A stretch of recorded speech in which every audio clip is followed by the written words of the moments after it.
It was a hot Thursday afternoon in Austin, Texas. An old, dusty pickup truck pulled up to a luxury car dealership, the kind that sold Lamborghinis, Ferraris, and Bentleys. Out stepped a man in faded jeans, a plain gray t-shirt, and worn-out boots. His hair was uncombed, and his beard looked like it hadn't seen a razor in weeks.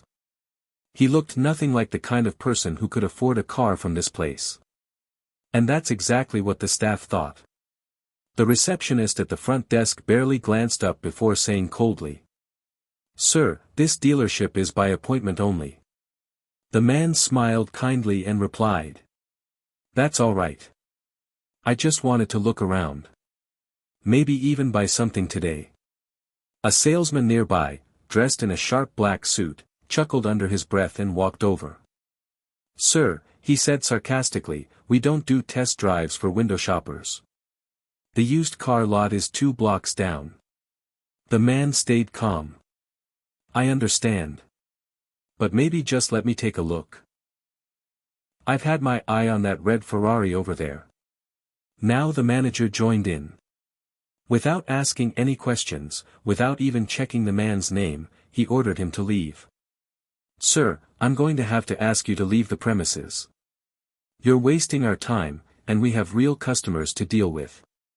The man looked around one last time, nodded, and walked out, calm, graceful, with not a hint of anger on his face.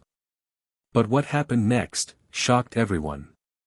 Just 15 minutes later, a convoy of 3 black SUVs pulled up in front of the same dealership. Out stepped 2 men in dark suits, earpieces in their ears, scanning the area. Then a sharply dressed woman walked in holding a tablet. She looked straight at the receptionist and said, "We're here on behalf of Mr. Brooks. He's the new owner of this dealership." The staff froze. "Excuse me," the manager stammered.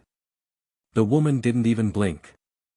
"Mr. Jonathan Brooks, the same man you kicked out earlier. Just finalized a $22 million deal to buy out your entire dealership chain. Effective immediately," she continued, "the entire staff is terminated. You're all to vacate the premises within the hour.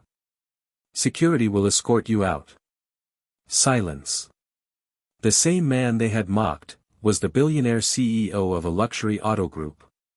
He had been quietly visiting locations undercover for weeks, testing customer service before acquiring new dealerships. And today, he'd gotten his answer. Who was Jonathan Brooks? Jonathan Brooks wasn't always a billionaire. He grew up poor in West Virginia, raised by a single mother who worked 3 jobs to keep food on the table. At 15, he pumped gas. At 17, he fixed engines in a local garage.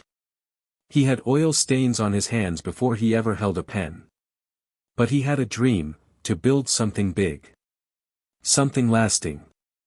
Over 2 decades, he built one of the most successful car software companies in the country, eventually moving into owning luxury car franchises nationwide.